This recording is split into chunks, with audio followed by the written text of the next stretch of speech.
Welcome to Beyond the Flight Deck podcast with United Airlines pilot and investment advisor, Alan Bewley, who will take you behind the scenes with airline pilot entrepreneurs, academics, and other professionals. And now, your host, Alan Bewley. Just prior to COVID, United Airlines announced two initiatives they believe will help them fill future pilot openings. One is the Aviate Pipeline, which you can learn about in my previous episode of Beyond the Flight Deck. The other is the Aviate Academy, a flight school just outside of Phoenix, Arizona. Dana Donati is the CEO of Aviate Academy. Prior to taking this position, Dana was a regional airline pilot, an assistant chief pilot, and worked in leadership at another airline-owned flight school. Among other topics, we discussed the life of an Aviate Academy student, what it takes to get accepted, the flight training experience, and life after the academy. Welcome Beyond the Flight Deck. Today I have the CEO of the United Aviate Academy, Dana Donati. Dana, welcome Beyond the Flight Deck. Thank you, Alan. Oh man, it's so great to have you. Just so everybody knows, I got to meet Dana and head of marketing, Daryl, who's sitting in the background over there. I came out to visit the academy a few months ago. It's a pretty cool place, pretty exciting, a lot going on out there. Had a good time out there. So let's go back a little bit. Dana, who are you and how you got to be where you are today? Tell us just a little about yourself, where you grew up, what your parents did for a living, and how you got into aviation, maybe. Awesome. Thank you. Well, I'm a military brat. So I grew up along the East Coast. Basically, when my parents retired, we moved back to Pittsburgh because that's where they're from. So spent my high school years in Pittsburgh, Pennsylvania. Knew I wanted to be a pilot at about 15 years old due to the military. And after graduation, I said, I want to get the heck out of Pittsburgh. And I wanted to go to the University of Hawaii to do flight training. Couldn't afford that route. So I ended up staying at home, staying local, and actually went to the Community College of Beaver County, did an associate's degree in professional piloting, and then finished out my bachelor's at Robert Morris University with aviation management. So as a high school senior, would your friends have said, oh yeah, Dana, that's what she wants to do. She wants to be a pilot. Was this a known thing, or is this a revelation you had after graduating high school or something? Yeah, I think it was a known thing. I always talked about skydiving, and I wanted to fly tankers for the Pittsburgh Air National Guard. So I feel like my friends knew I was going to get into aviation. I ended up not taking the military route. September 11th happened my junior year of college. Trying to find a job was hard. So I ended up becoming a flight instructor and totally, took a different course in the military. But at the same time, my friends definitely knew I was going to head into aviation. Yeah. Very good. That's cool. Very few high school students know exactly what they're going to do. And you and I were the same in that one. So I think for me, the light bulb went off at about 13, but still, yeah, we knew it. All right. So after flight instructing, your first flying job, was that at Piedmont, or was there something in between there? No, it was at Piedmont. So I was a flight instructor for two different companies, one up in Pittsburgh, and then I ended up moving down to Florida. And like I said, it was a hard time to find a job right after September 11th. And I remember I was out of Orlando Executive Airport, and all these aircraft would land, and as I'm flight instructing, and I used to write down the tail numbers of these aircraft, and I would mail out my resume to all these different hangars across the U.S., like John Deere, Coca-Cola. They would all be flying into Orlando Exec. And I ended up adding Piedmont to that list of companies that I sent a resume to, and they were the only ones that called. And so went to Piedmont. Yeah. All right. So you spent a couple of years there, and then next thing on your LinkedIn profile says Republic. Was that a Piedmont merger, or was that a move to Republic? I don't know that history. Sorry. Yeah, no, it was not a merger. In fact, when I was with Piedmont, I think we merged with Allegheny at that time. So that was during that period. Then I ended up leaving Piedmont and went to Republic, but I actually interviewed for Chautauqua. And so at that time, Chautauqua was starting a new certificate because Republic ended up taking over the 175s that US Airways had. And so they started a new certificate. And so I was the second class at Republic to fly the 170s, 175s. Oh, okay. Okay. And you upgraded to captain there at Republic. Correct. Spent some good bit of time on the line, about 11 years, and then you went to the dark side. right? Management. Go to management, right? Yep, assistant chief. Yeah. So you were were you living in Pennsylvania? Yeah, so I started off, I was out of Indianapolis for 6 months because they didn't have a Pittsburgh base. And then they opened up Pitt, and I transitioned to Pittsburgh on the 170. Spent several years there. I actually went through Upgrade during the 2008 recession. And it kind of foggy on the dynamics of the company at that point. But I want to say Republic purchased Frontier. Frontier declared bankruptcy. I was actually about to take my Fed ride for Upgrade in 2008 when the director of operations said, hey, Frontier just declared bankruptcy. We're closing Denver as a base. We're moving all the captains to the East Coast. I need you to fly right seat back to Philadelphia. Wow. And I was so bummed. So anyway, ended up having to be downgraded in 2008. And then a couple of years later, went back to Upgrade. Yeah. Well, you kept the job. Yes, exactly. Right? We had 2,700 and some odd at United that didn't during that time. So good. Very good. So what participated the move over to the chief pilot's office? Well, I upgraded on the Q400 right before I made that transition. There was a position open in Pitt.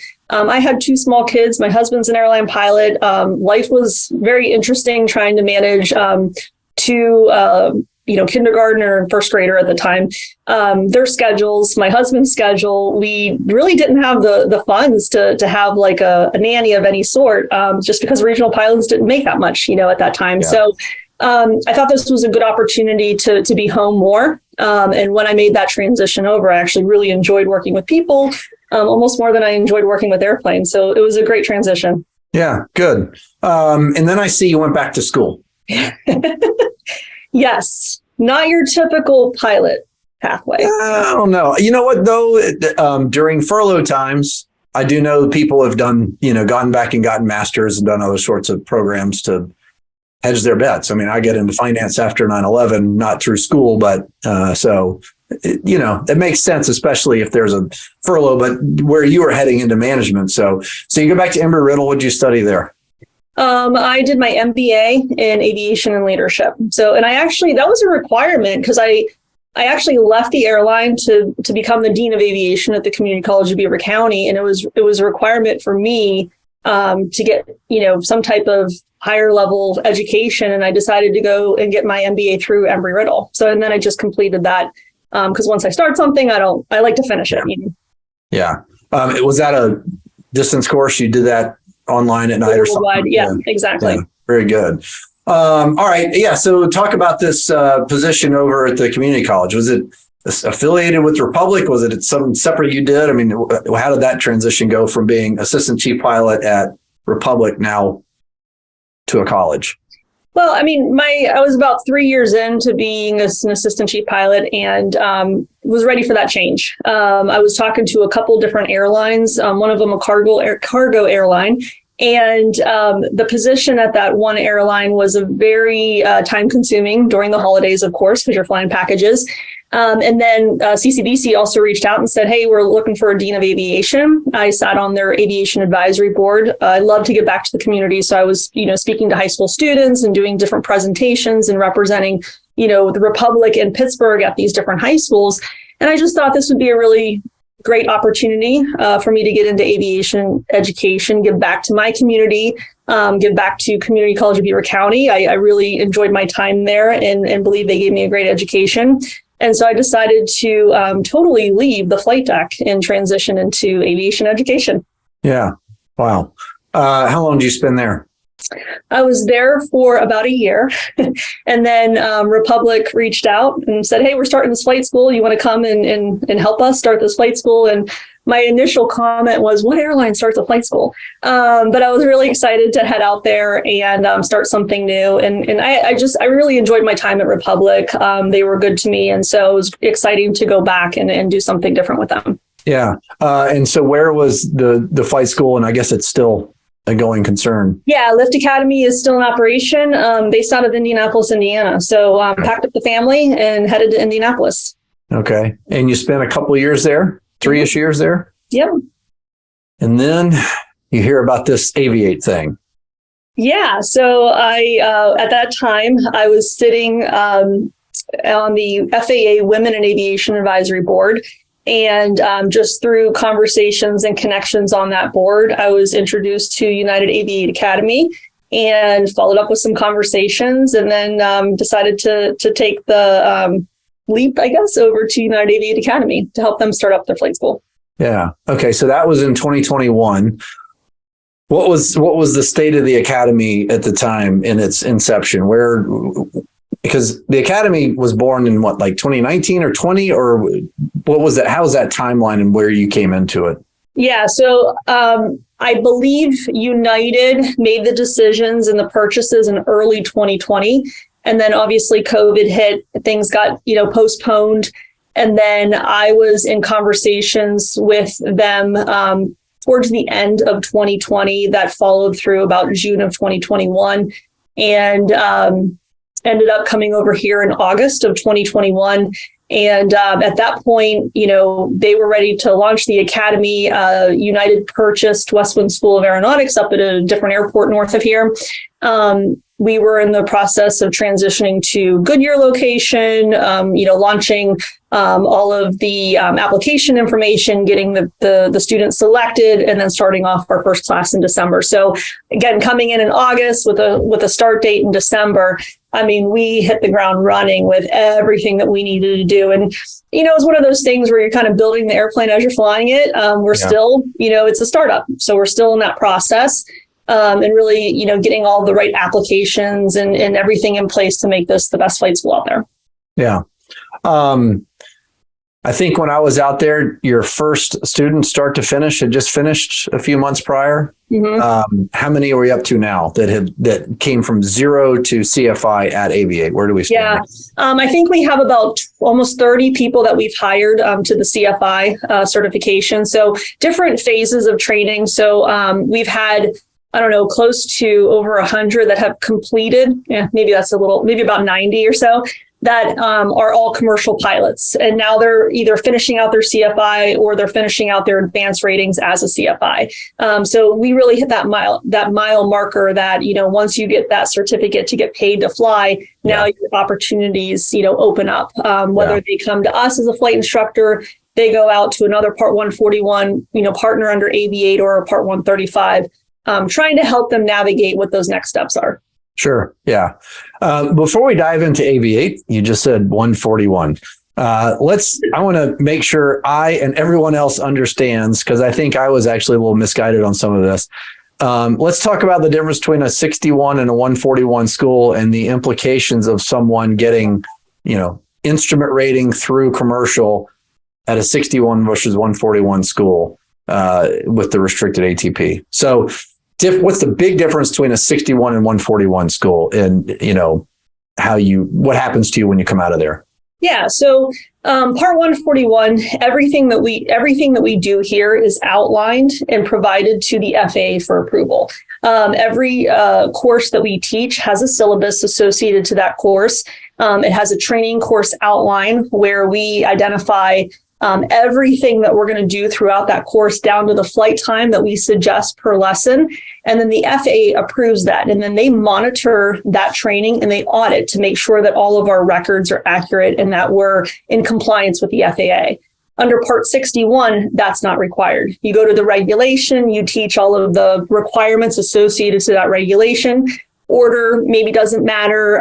It's a little bit loose, to use that term. Yeah. And so the FAA is not monitoring lesson per lesson of what that student's doing. So that's the difference between 61 and Part 141. And we have Part 141 certification on all 7 certificates. The MEI is still being reviewed by the FAA, but regardless, we are 141 flight school from private all the way up to MEI. And like I said, getting that final approval from the FAA on the MEI. Now, when it comes to, you mentioned restricted ATP. When it comes to restricted ATP, that's kind of a whole different discussion.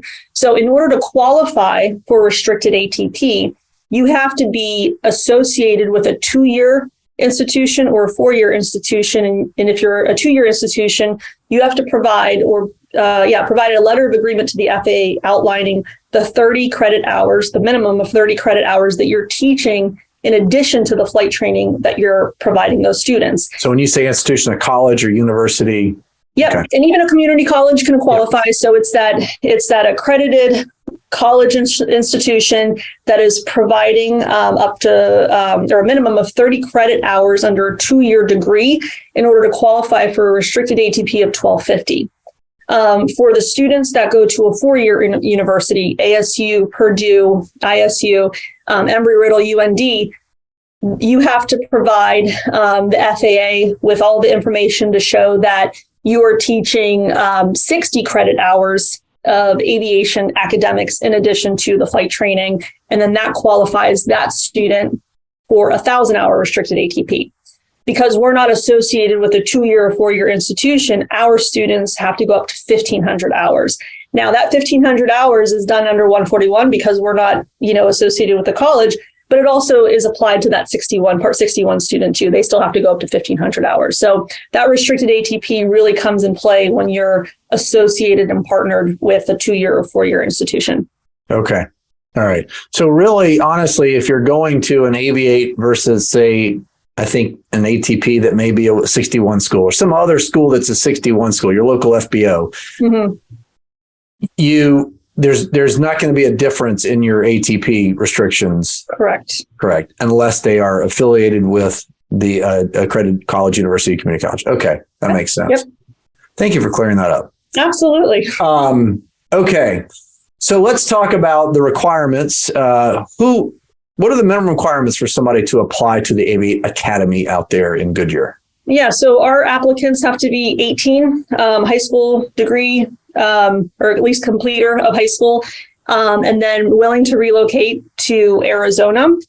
And then there also, is some background stuff, background checks and everything that we have to do if they get through the assessment and funnel phase of everything. But that's the minimum requirement, 18 and completed high school. And a high school legal resident and a high school or permanent resident citizen. Okay. So then you got to figure out if you've got an 18-year-old with a high school diploma that's capable of this program, that's got the skill set, I guess, that the program believes they need to succeed. So what does that look like? What's the assessment? When this program was announced, there's a lot of people, social media is a weird place. It's an awful place. It's when United makes the announcement, we're going to put 5,000 new pilots here in the next couple of years, and half of them are going to be people of color or women or whatever. Social media is like, I just want the best pilot, right? And I think we all do, right? So, but after the conversation with Perry Lewis at Aviate Pipeline, it kind of makes sense. If we're facing a pilot shortage, seriously, and we've run out of white males, the traditional airline pilot, right? We need to grow the pool of people that we're marketing to. And I think that makes a whole lot of sense. And what's interesting about it, it's going to be a whole lot of people probably that never thought of aviation without this outreach through United, through Aviate. So it's pretty interesting. Regardless of where you're coming from, though, talk a little bit about the assessments that they have to go through before they can even start, before they can get in the place. So after our applicants apply, and if they meet the minimum requirements, then they'll be passed on to the next phase, which is an assessment. It's a series of tests, checking aptitude, logic, behavior. And honestly, we are withdrawing over 60% of those applicants through that assessment phase. So your reference to, we want to find the best pilots. We do too. We're not shortcutting. We're not, minimizing safety. Like everything here we do, we're going to provide the best training, and we're going to identify who the best pilots are. But before they even come on to start in the flight deck, we want to make sure that they're able to pass the assessment. So it's a challenging test, I would say, but it's a series of tests where we want to make sure that, the whole person, they have all of the skills that we need in order for them to come in. One thing it's hard to test is coordination, and you can't learn a coordination in a 12-month training program. So sometimes we can't identify that until later, until they're here on campus. But that's one thing that we're unable to test through that assessment. Yeah, I have no idea how you would do that. I'm sure somebody knows, but I certainly don't know. Through video games, maybe. Yeah, I know, right? Yeah, so every kid's great now.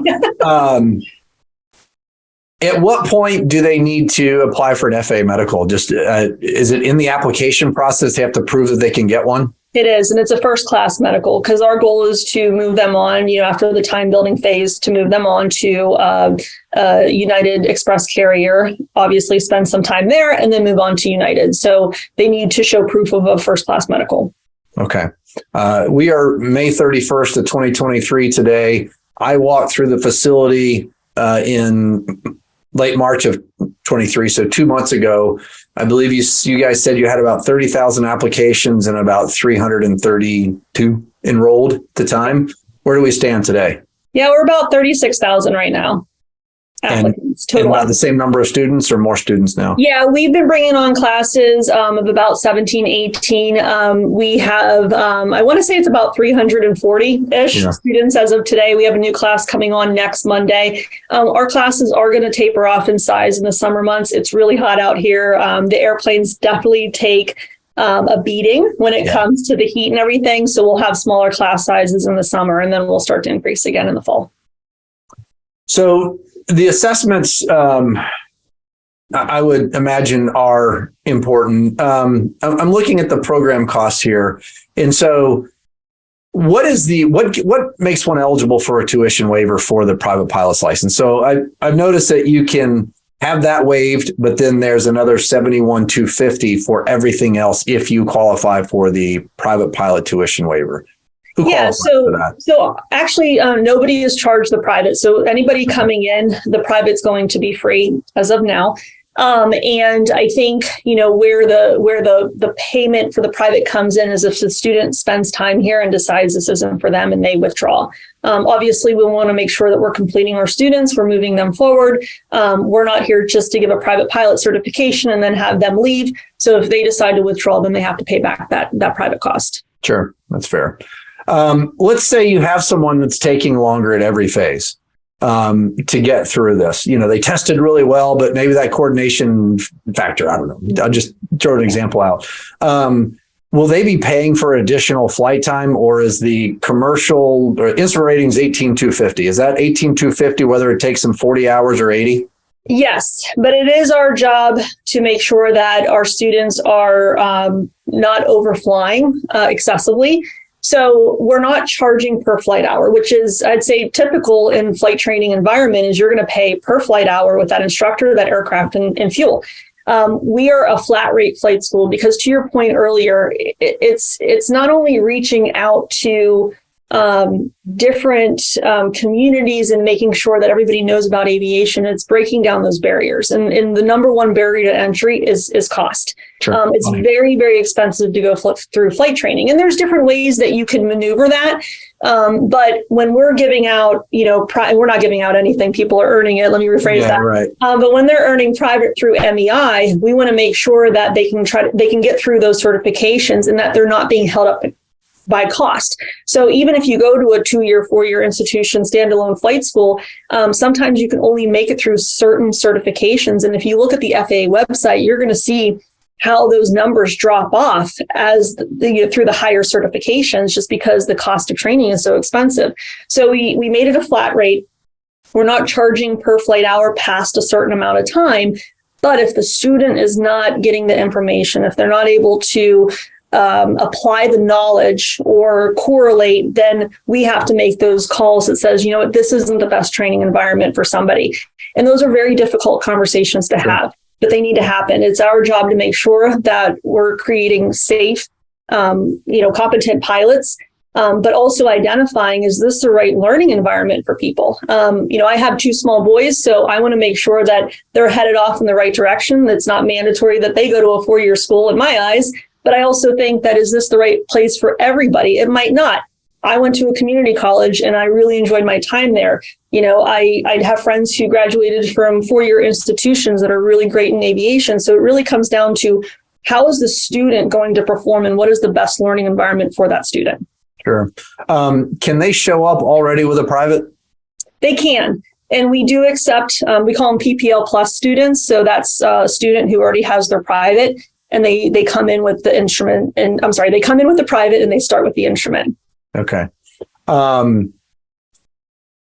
So places like ATP, I know from, if you show up there with a private and you instrument through commercial, they're like 8 months, 7 months. what's it taking if you have a PPL plus, or even not, if you've got someone that's coming in clean, well, how long is it taking our average AV8 candidate to get through to commercial? Yeah. To get to commercial, it's probably about 9 months. So, right now we have a couple of challenges that we're facing. And the number one challenge is the designated pilot examiner shortage, the DPE shortage.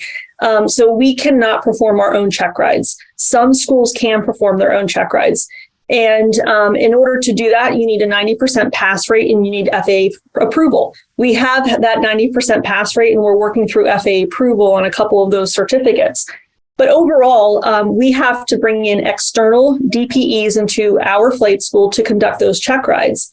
I think there was a reference, and I hate to, list a stat that I don't have a reference to, but one of the DPEs told me that several years ago, they went from 1,200 DPEs down to 800 DPEs across the country. So we're really working with like the shortage of DPEs. So we're pulling as many DPEs as we can into the academy to conduct these check rides. But sometimes our students are waiting up to 60 days to conduct those rides. So those are some of the delays that we're encountering. But overall, we had the one graduate that you saw when you were here.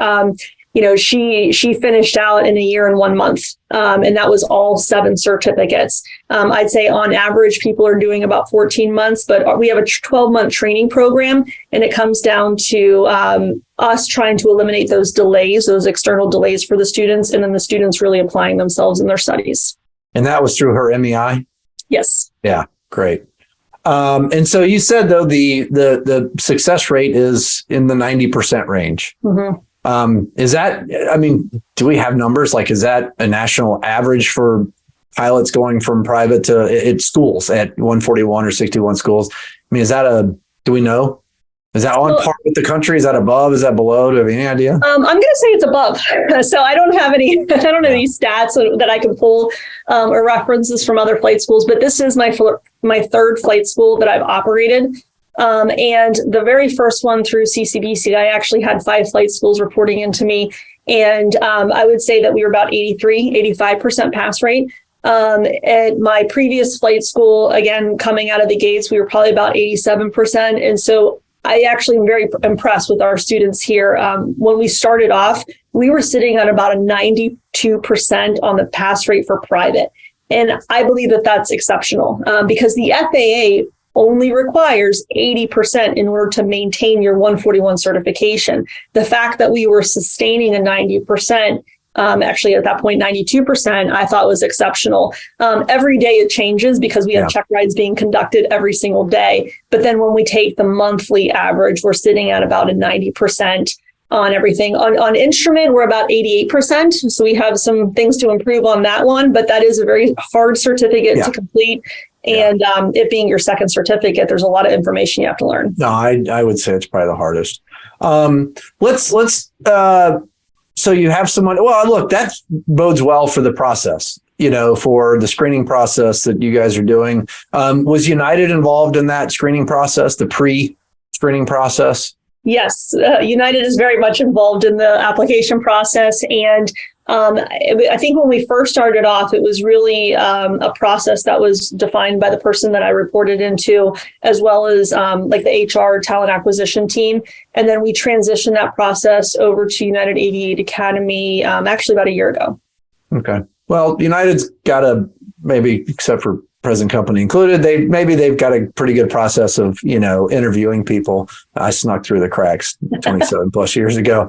All right. So let's talk a little bit about, a day in the life of an Aviate student. I walked through there. I saw briefing rooms. I saw airplanes. I saw, things that I would see in classrooms, things that I see at the United Airlines Flight Training Center.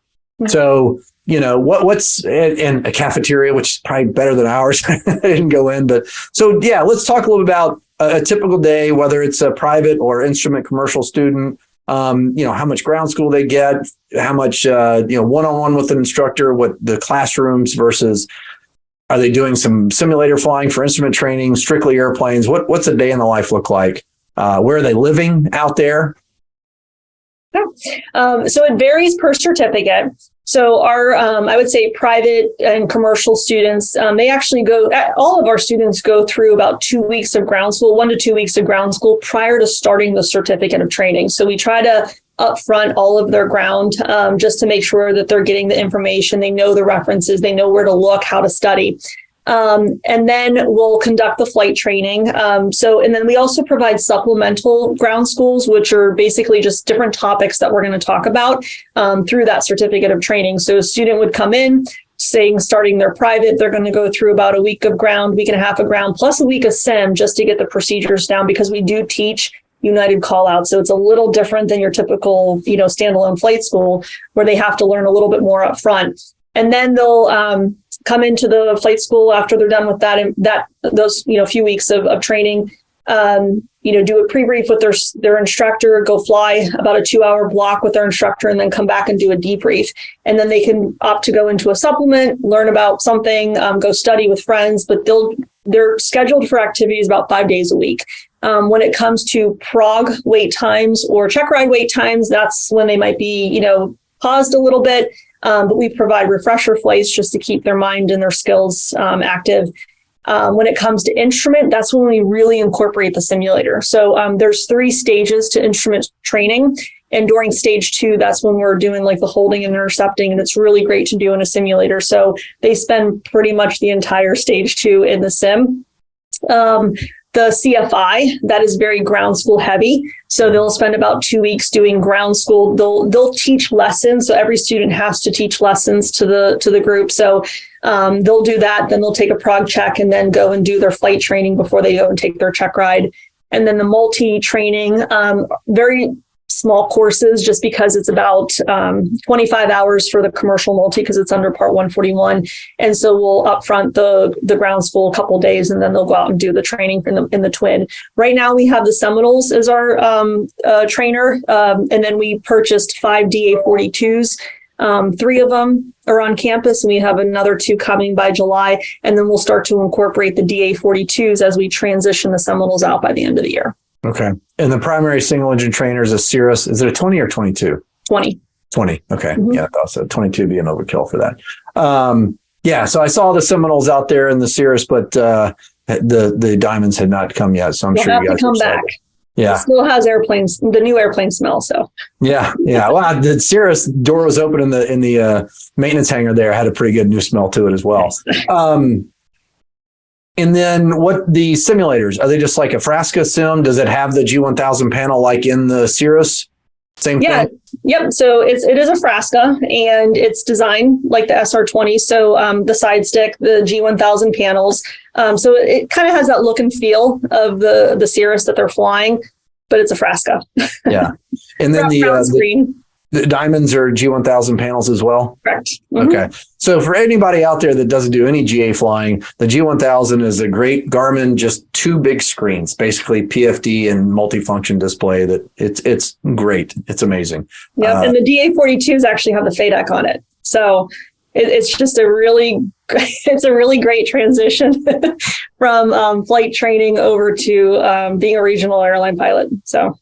I remember back to when I was 16, for that year after solo to private, flying around in a Piper Cub that we had with a map that I was trying to keep from blowing out the window and a compass and a watch. And now we're flying around with glass screens and initial training. So that's pretty cool. Is there any type of dorm living, or are they renting? How people living out there? Yeah. So sorry about that. We have about 100 rooms here on campus. We have another dorm that's still being renovated. We should be able to put that online by the end of the year. Once that comes online, we'll have about 200 rooms here on campus. And then students will, find apartments in the area. They'll end up, maybe they come here for a couple months. They find a group that they want to room with. We are a dry campus. Yeah. So we have rules here on campus. So they tend to come here initially and then potentially move off campus. As they turn 21. Yeah. Back to the training date. So the first week or 2, depending on which certificate you're working on, that's a classroom environment. So there will be a class that comes through. You mentioned 17 are coming through next week. Is that a monthly? About 17 for the month of June, and then maybe another fewer in July because of the summer? Yeah, so we're doing 17 next month, and then July, August, and September, we're going to do a class size of 10 each month just to keep students coming in. I know, we have so many applicants who are awaiting class date. We want to make sure that we're not oversubscribing. We still have a lot of aircraft deliveries scheduled for the remainder of the year. 17 will come through, and then they'll start their training, and they're not always on course together. I think, probably from your experience too, in flight training, not everybody is on the same pace. Right. But we do start those classes. So once you're done with your training, then you can jump into the next class. So it keeps at least cohorts together. The curriculum that they're using, are these all designed in-house? Are they using textbooks from other vendors? What material are they getting and that the instructors are working with? It's a hybrid. So our curriculum was actually developed by United Airline pilots. So they went through, they created not only the TCO, which is the syllabus that we get approved by the FAA, but they also created an instrument supplement handbook, and then the student supplement handbook, which is references and extra study information that goes along with the TCO. In addition to that, we had a group of United Airline pilots who created a lot of our presentations for our supplemental ground schools. And we do provide Jeppesen as resource material, plus the FAA does a great job in their free manuals that they have, posted on their website. So we make a lot of references to the PHAC, to the Instrument Flying Handbook, things like that. So they have a lot of materials for them, and they have access to a lot of materials. They also each get provided an iPad. On that iPad is a ForeFlight subscription. So all of their charts and everything are on ForeFlight. And then we provide them a lot of like FOM, different, manuals and everything to study from. Okay. So after that first couple of weeks where they are doing some ground school, depending on the certificate, how long it's going to be, are they then assigned an instructor that they work with throughout that certificate, or it may be one of 3 or 4 different instructors over the course of that certificate you're working on that you do pre-brief, fly, and post and debrief with? Yeah, so they are assigned an instructor. We have the opportunity in our scheduling software system to provide them a primary and a secondary instructor. And it really kind of depends on the instructor they're paired with. Are they moving on to the airlines? Because as soon as these CFIs hit 1475, they're off on a class date. They're not sticking around for a student completion or anything. So if they're in transition to move to the airline, let's say they're being promoted to a check instructor so we can get more prog checks done, or maybe they're transitioning over to conduct LAT training, the student might not have that instructor throughout that entire certificate. It's our goal to assign that student frequently with that one instructor, but there possibly could be changes. And I think it also helps them understand the different personalities they're going to fly with, and learn from other people. So there's actually a lot of benefits with kind of that rotation as well. Okay. All right. So, when I was first hired, I remember 727 flight engineer. I had the same instructor for pretty much most of my training, at least all the simulator portion of the training. It was, I did a few other times too, but now we'll go through training for a week and you'll have a different instructor every single day.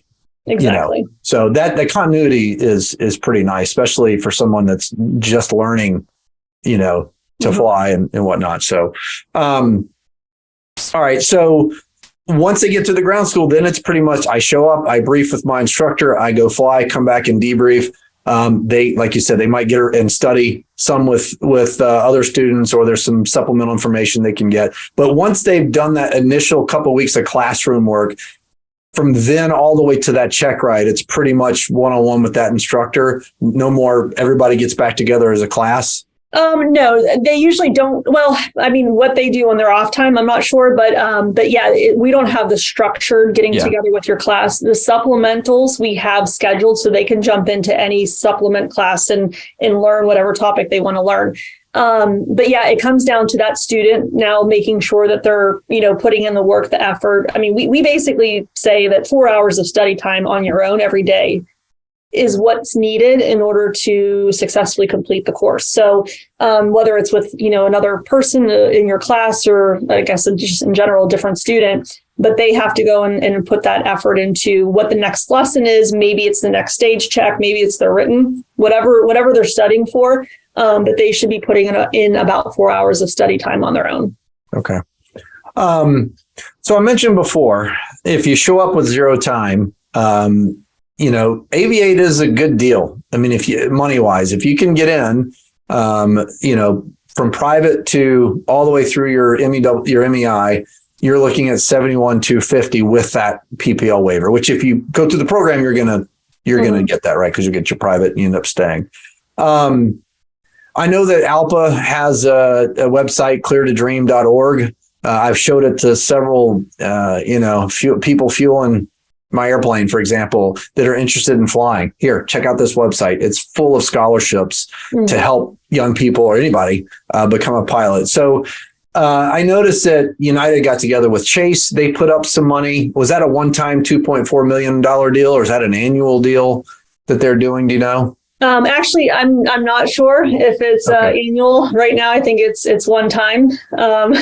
Sorry, I have to check over to Daryl. Give me some stats. But yeah, I mean, we have several students. I want to say about 20% of our students are on scholarship. And there's just a lot of funds out there, whether it's through the affinity groups that United Airlines has partnered with. But there's a lot of scholarship dollars out there. Yeah. And I assume some of them are, because they don't have a lot of time to work. I mean, if they're studying 4 hours a day and flying with their instructor as well, I mean, it's a day of work right there. It is. Yep. Are they paying rent in the dorms? Are the dorms provided? Are they buying meals at the academy? How is that working? Yeah, they're paying rent. I want to say it's pretty cheap. It is a small room though, but they are paying rent. They're paying for their own food here on campus, which, again, we try to keep rates as low as possible on campus. But they do have to show proof of funding that exceeds the cost of the flight school. So we don't want to have students just come in with $71,250 and then can't afford just to live. Right. So they do have to show that proof of funding. Yeah. I mean, it's either this or if they're right out of high school, this is instead of college. So whether they're borrowing money, whether they are parents are helping funding it. So are they able to get traditional student loans for this? Unfortunately, not. Well, let's just put it under Title IV. No, because we don't qualify for Title IV funds.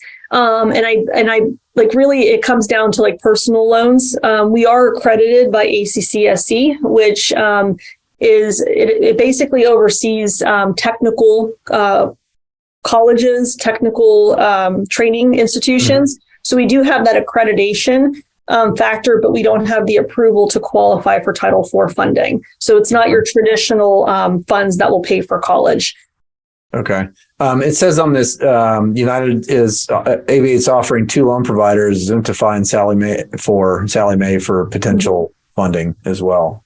Yeah, and those are two that we're working with. So, when we provide that information to the student or to the applicant through the application process, they can apply for funding through Sallie Mae or Zuntify. We have some terms of agreement that are outlined by those two lenders. So there's an opportunity to get a loan through them.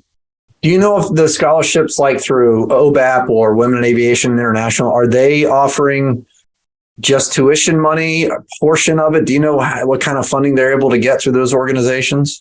Yeah, usually it's tuition funding. So, students can actually, I would say that a lot of our students have come in with the loan and then they've applied for scholarships while here on campus, and then they're able to use the scholarship and then pay off the loan. So there's a couple different ways that you can enter and still get funding. Yeah. But traditionally it's used for the training. Yeah. Okay. But that probably shows those organizations, hey, I'm committed. I'm here. I'm already training. I've already incurred some debt. So, okay. Or the family's helping to pay or whatever the case may be. I worked and saved it up. So, okay. So you get all your ratings, you get your commercial, you get your CFI, and you are taking any of those that apply, or all of them applying, or some of them leaving? How is most of them transitioning from CFI to either teaching for Aviate or moving on elsewhere? What are you guys seeing so far? And is everybody going through CFI, or some people stopping at commercial multi-engine instrument? So we're in discussions right now on what that next step looks like for those that don't want to be flight instructors. And being a flight instructor is a very challenging position. I mean, it's probably I hated probably one of the hardest flying jobs that I had.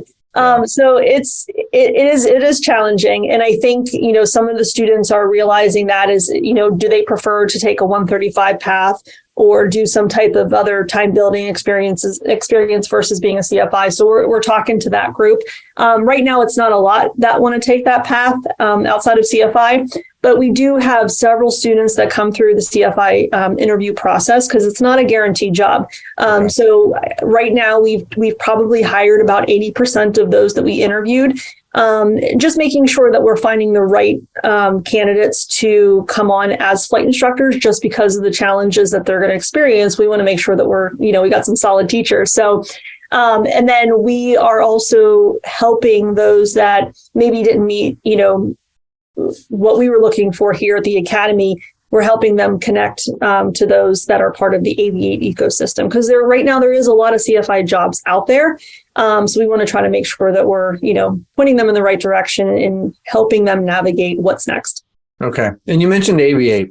So if they go through the process and get into the Academy, and once they finish their private, do they then have to interview again for the Aviate program, or are they automatically qualified because they went from interview to private there at the Academy? Yeah. So after they come into the Academy, at the completion of their private, their training records, as well as their application process, the interview, is kind of compiled and handed off to United. And then United assesses if this person will continue through Aviate.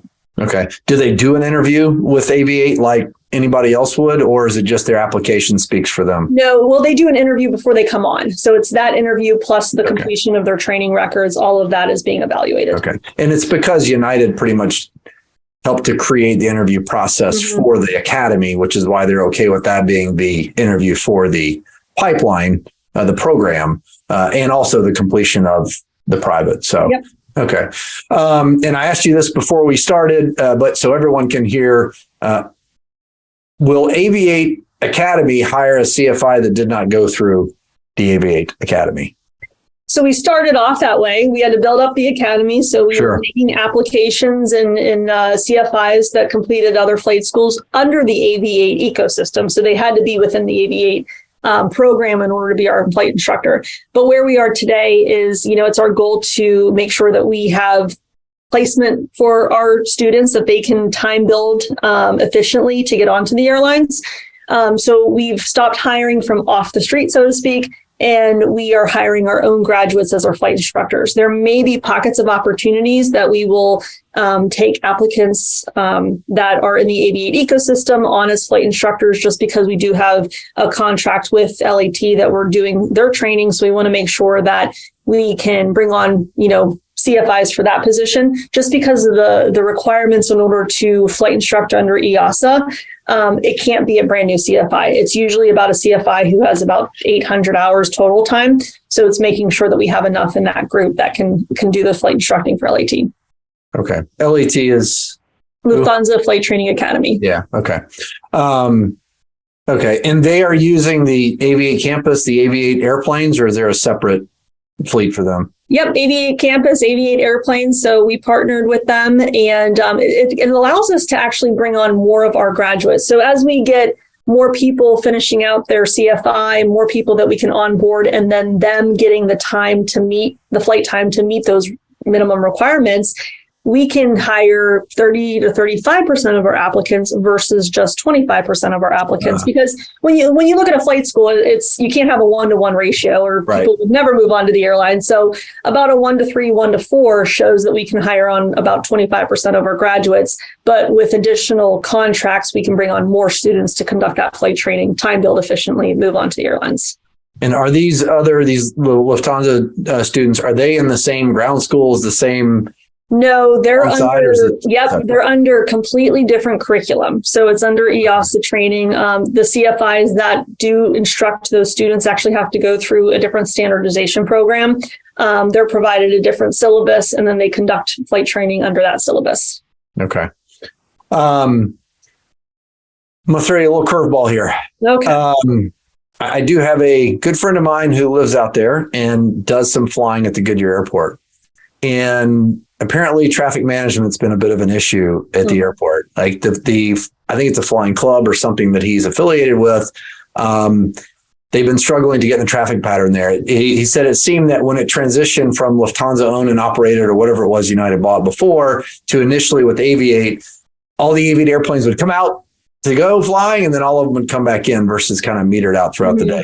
I assume this is something you guys are aware of, something that's being worked on. I'm sure there's people that work for you that are dealing with this, but is this something that's come to the attention of the school that's been an issue out there at Goodyear Airport? Yeah, absolutely. And so, I mean, we operate 21 hours a day. Yeah. So when you have about, over 300 students, we have exceeded the student numbers that LAT has ever reached. So we are trying to create the most efficient flight schedule, which means we're operating about 21 hours a day. Our instrument students are pushed towards the evening, where our private, commercial, and CFI students are flying during the day due to the requirements of the lesson, daytime requirements versus nighttime requirements, and so on. So we start about 5:30 in the morning. We launch about 6 aircraft, but we stagger out. But it really comes down to, them coming back in. This airspace is highly congested. Right. To be honest with you, it's a very complex airspace for flight training, which really does provide a better training environment for our students because the first thing that, you're going to do as an airline pilot on IOE is go into LaGuardia or something. You're not going to, just go into a small airport and not have to talk to anybody. So they're challenged every single day because we're just one of about 32 flight schools here in the Valley. Right. We have the opportunity, the benefit to be on the west side versus the east side because of all of the traffic that happens over, around Sky Harbor and on the East Valley. But everybody's fighting for the same pavement. It is such a great opportunity to be out here because of the weather. But it adds some airport complexities to the airspace, to the taxing, and then the controllers. You look at airports across the Valley, they're all overworked. They're constantly talking to people just because everybody out here is flying. So. And what about finding airspace to go train in, whether it's ground reference maneuvers, whether it's just stalls and steep turns? Has that been a challenge as well? Or are there good designated areas that are big enough that you guys can work in with multiple airplanes? There's designated areas. There's actually an organization out here that they work closely with flight schools as well as air traffic control.